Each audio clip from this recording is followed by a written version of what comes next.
আলাইকুম। আমার নাম আবিদ। আমি আমি দ্বিতীয় শ্রেণীতে পড়ি। আমি একটি হাত বলবো।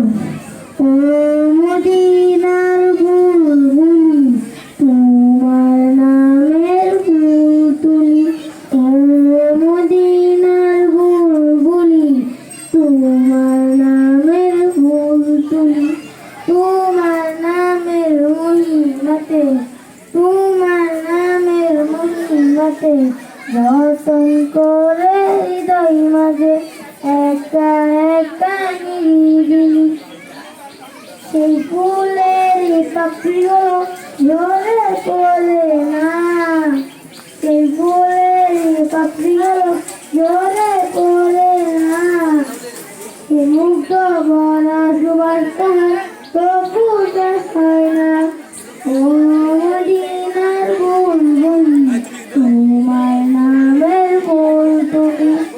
ও মদিনার বুলবুলি, তোমার নামের ফুল তুলি। আসসালামু আলাইকুম। ধন্যবাদ।